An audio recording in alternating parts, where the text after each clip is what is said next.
Olá amigos, graça e paz, tudo bem com vocês? O meu nome é Gleison, eu sou um filho amado de Deus, vencendo e rompendo todos os dias em uma luta diária contra a procrastinação, contra o perfeccionismo, contra a ira, contra todas e outras muitas mazelas na minha vida, não é? Nós estamos iniciando mais uma escola de cura, nós estamos no primeiro passo para uma vida de plenitude, uma vida poderosa de crescimento, de cuidado, de afeto e de responsabilidade. E eu quero convidar você para que permaneça conosco durante todo esse tempo, durante toda a nossa escola de cura, toda sexta-feira, fazendo realmente um compromisso de estar aqui conosco, na nossa plataforma digital, acompanhando esses preciosos ensinamentos. Nas últimas semanas nós falamos sobre o primeiro passo, que é admitir que eu tenho um problema. E hoje nós vamos falar sobre um problema que é muito sério e que nós precisamos vencer, que é a compensação. O que é a compensação? Compensar é quando você pensa ter o déficit de alguma coisa. Por exemplo, eu estou com fome, e aí eu vou ali, como alguma coisa, e eu vou saciar a minha fome. Eu vou compensar a fome que eu estava sentindo. Qual é o problema disso? O problema é quando passa a ser desregrado. O problema é quando eu quero compensar uma situação da minha vida fazendo uso de algo que não tem realmente a ver com a raiz do meu problema naquele momento. Vamos lá para a gente observar aqui. E é necessário que a gente admita que faz uso dessas compensações. Isso é uma luta diária para mim, e eu acredito que é uma luta diária para você também, tá? Eu quero começar com um versículo que está em Romanos capítulo 7, que é o versículo 18, que diz assim: sei que nada de bom habita em mim, isto é, em minha carne, porque tenho o desejo de fazer o que é bom, mas não consigo realizá-lo. Então essa é uma luta do apóstolo Paulo, essa é uma luta minha, uma luta sua, que muitas vezes a nossa carne ela tende para a compensação. Hebreus 12, 1 diz assim, olha, portanto, também nós, livremo-nos de tudo o que nos atrapalha e do pecado que nos envolve, e corramos com perseverança a corrida que nos é proposta. Amém? Então vamos permanecer fiéis. Nós nascemos de novo em Deus, fomos feitos de uma forma perfeita, somos desafiados a continuar e a vencer na nossa luta diária. Vamos lá, quais são as primeiras compensações que nós usamos? Antes disso, é interessante entendermos que a raiz de todas essas compensações está na nossa orfandade. Uma orfandade, às vezes, espiritual, outras vezes uma orfandade emocional. Quando nós não temos suprido na nossa vida as nossas carências, não somos tratados mediante as nossas carências, a tendência é que a gente vai procurar compensar isso de alguma forma.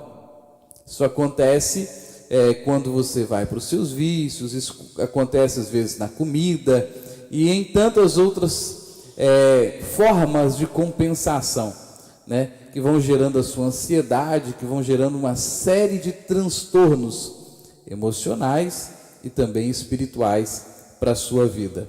Então vamos lá. A gente entende que o primeiro problema é de uma raiz de orfandade.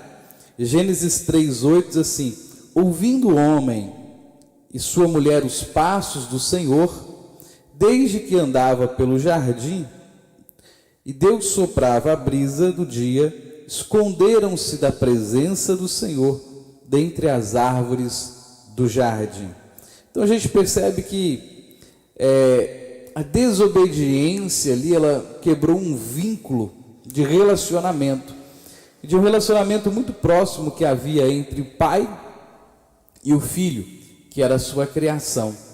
E ali, naquele momento, o que Adão fez? Ele se escondeu, ele fugiu, né? Ele teve um vínculo quebrado ali naquele momento e ele foi se esconder.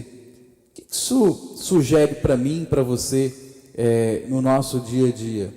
Gente, vínculos afetivos, quando são quebrados, eles precisam de uma compensação. E às vezes nós vamos buscar isso nos escondendo, fugindo, de encarar, de enfrentar realmente o nosso maior problema. Tem gente que tenta emagrecer, não consegue. Tem gente que tenta ter um relacionamento estável, não consegue. Tem gente que tenta formar uma família, não consegue. Tem gente que tenta crescer financeiramente, abrir uma empresa e não consegue. E aí você pensa, meu Deus, até em relação à igreja mesmo. Existem pessoas que tentam firmar na igreja, ser um líder, se envolver no ministério e não conseguem. Por quê? Porque eles têm um problema de orfandade, eles têm um problema de quebra de vínculo. E aí sempre falta alguma coisa. E quando falta, eu busco uma compensação. E na maioria das vezes, a compensação, o desejo da carne, vai me levar para um ato pecaminoso contra a principal figura paterna que eu tenho, que é Deus. Então nós percebemos que essas compensações são reproduzidas em níveis, dependendo da experiência de vida de cada um. Vamos lá, no primeiro nível, podemos falar sobre 3 áreas. Primeira área, codependência. Segunda área, sexualidade distorcida. E terceira área, a de vícios. Então, codependência, sexualidade distorcida e vícios. Existe alguma dessas áreas que você tem buscado compensação? Aí é para você meditar. Vamos lá, codependência. O que é codependência? Codependência é ser dependente de uma outra pessoa. Isso é muito comum em famílias, casas e até mesmo em relações na igreja, onde eu preciso ajudar alguém, onde eu estou enfrentando o problema junto com outra pessoa. Por exemplo, a esposa que tem um marido que tem o problema do vício com álcool. Ela começa a viver o problema dele, tomando aquele problema para ela.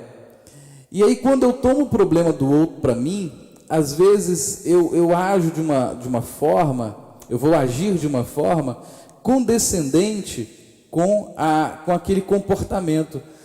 Ele bebe muito assim porque ele foi abandonado na infância, e às vezes ele se torna agressivo dentro de casa porque ele teve problema de agressividade no relacionamento com os pais. Então eu não consigo tratar o problema do outro, mas eu arrumo o quê? Desculpas, eu arrumo justificativas para o problema do outro. E aí aquele problema se torna também o centro da minha vida, né? A gente chama isso de codependência anulativa, ou seja, eu anulo a minha vida, eu anulo os meus sonhos, os meus projetos, eu anulo tudo o que eu sou para viver em prol do problema e da circunstância do outro. Eu falo que isso acontece até a nível de relacionamento em igreja, porque às vezes nós tomamos o problema cruz do outro para nós e a gente deixa de viver a nossa vida, os nossos projetos, o nosso propósito para servir a necessidade de uma outra pessoa. Gente, quando não há confronto, quando não há verdade, quando eu aceito o erro do outro e eu passo a justificá-lo, eu estou caminhando para um lugar de enfermidade. O outro não vai ser curado e eu vou ficar doente também. Existe uma outra codependência que a gente chama de codependência impositiva. É quando eu acho que eu sou imprescindível para aquela vida. Eu sou tão importante na vida de ciclano, eu sou tão importante na vida do meu filho, eu sou tão importante na vida do meu esposo, eu sou tão importante na vida da igreja, que sem mim eles não sobrevivem. E aí eu faço com que todas as coisas venham girar em torno da minha pessoa, né? Se as pessoas que fazem parte desse ciclo de codependência, se elas não estiverem juntas, se elas não dependerem de mim, eu fico mal. né? Porque eu sou tão importante, tão imprescindível que eu não aceito ser outra coisa na vida delas, senão alguém imprescindível, né? Isso é muito comum às vezes naquele relacionamento doentio, onde a pessoa acha assim: fulano de tal não vive sem mim, né? As coisas não funcionam sem mim. Isso acontece até a nível de empresa.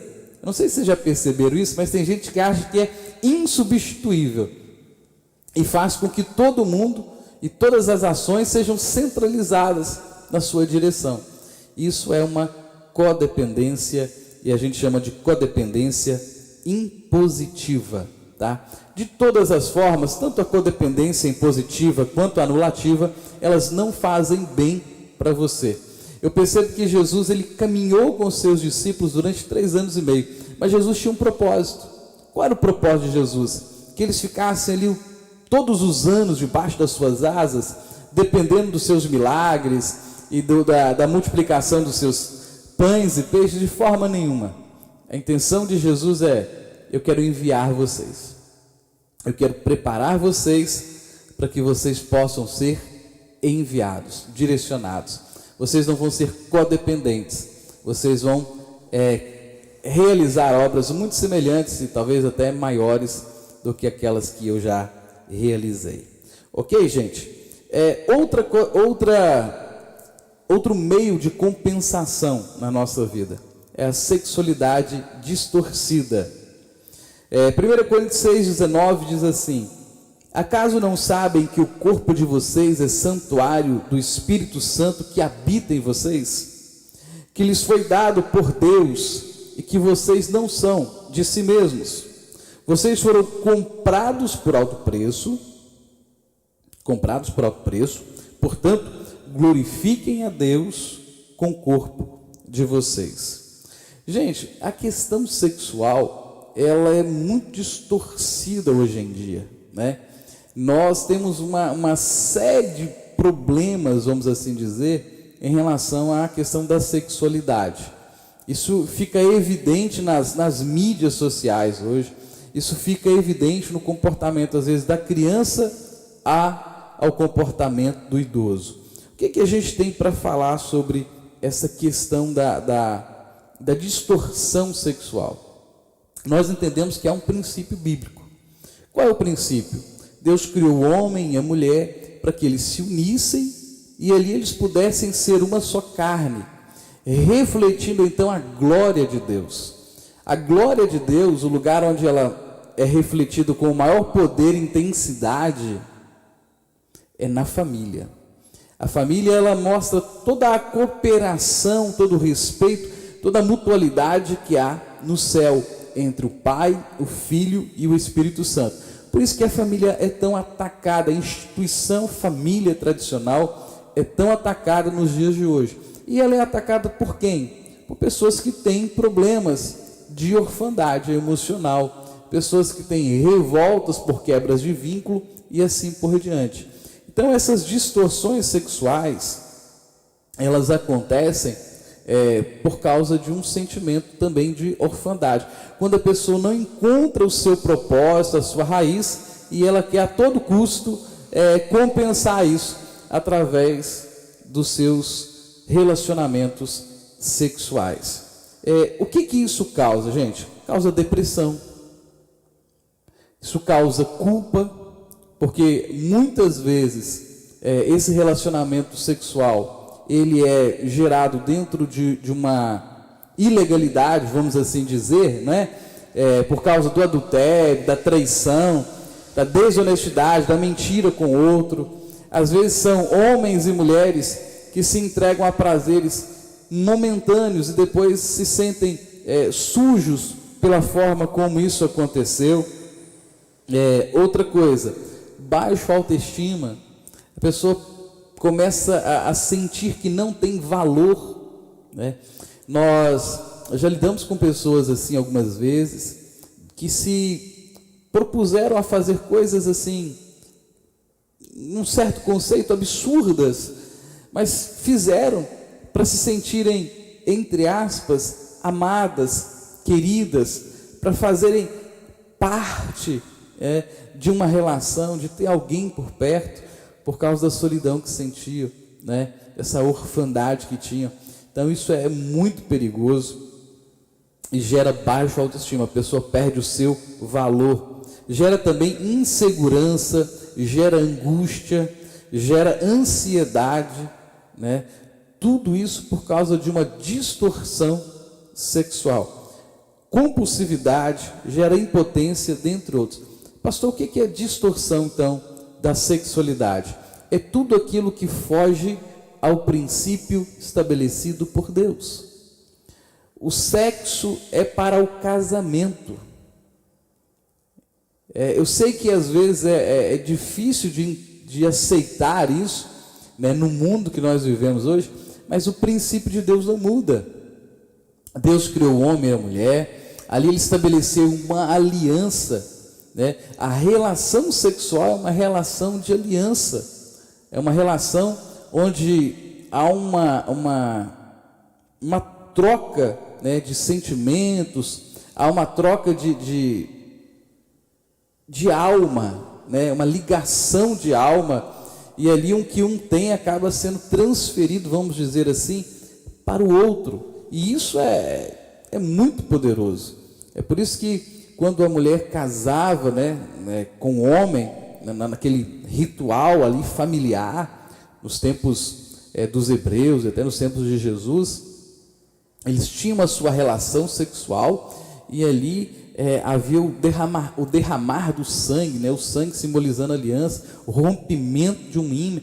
Gente, isso é um princípio espiritual, e eu costumo dizer que uma relação sexual, ela é tão espiritual quanto carnal, né?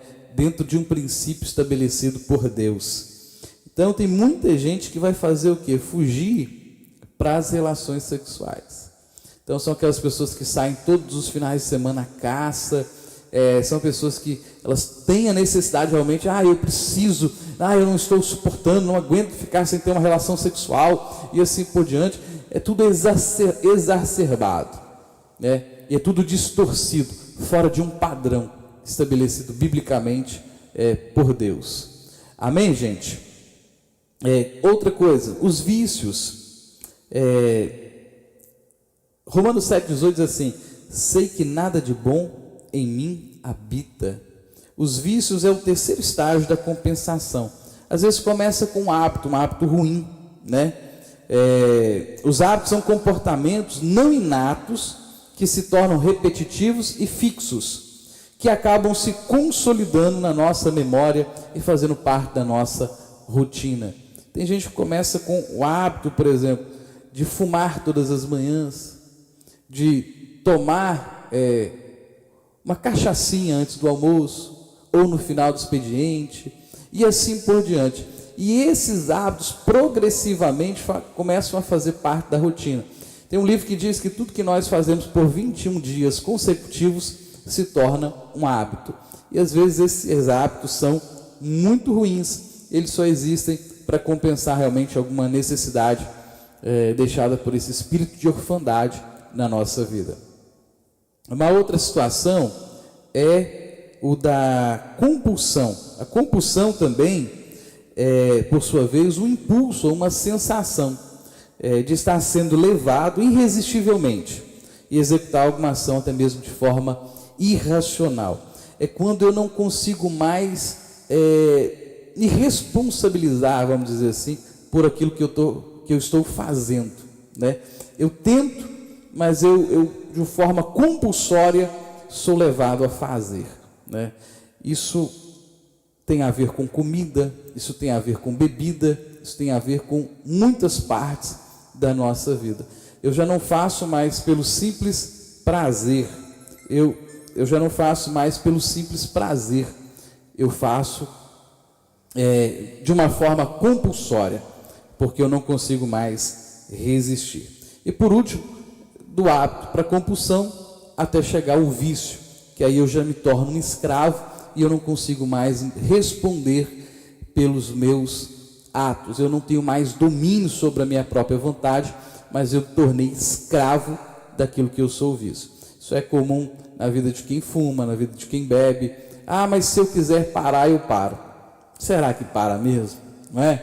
Quantas pessoas pararam e voltaram, param por um período, mas não resistem, porque elas não têm mais o domínio sobre os seus desejos, elas são dominadas pelos seus vícios, e isso é muito sério, tá?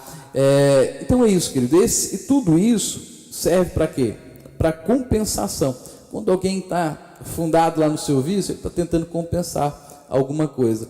Até no uso de drogas mesmo, há um sistema no nosso cérebro chamado sistema de compensação, né, que ele é ativado quando a pessoa usa uma droga e traz aquela sensação momentânea de prazer, tá? Como que a gente faz para vencer isso? Admitindo que a gente está usando um mecanismo de compensação para justificar o nosso problema. A gente não consegue confrontar, não consegue encarar, a gente não consegue enfrentar, e a gente então vai para o uso desses artifícios de compensação. Eu preciso admitir que eu estou compensando em vez de resolver, tá? Esse é um passo importante para a gente fechar o primeiro passo que nós temos ministrado aqui, que é admitir que eu tenho um problema. Eu quero encerrar deixando uma frase para vocês, do Max Lucado, que diz o seguinte: Deus nunca disse que a jornada seria fácil, mas Ele disse que a chegada valeria a pena. Então, se você tem se utilizado de algum meio de compensação na sua vida, admita isso, procure ajuda, vamos juntos romper com esse ciclo em nome de Jesus. Amém? Essa é a nossa escola de cura de hoje. Que Deus abençoe você, te faça prosperar. Vá, vença e seja feliz para a glória de Deus.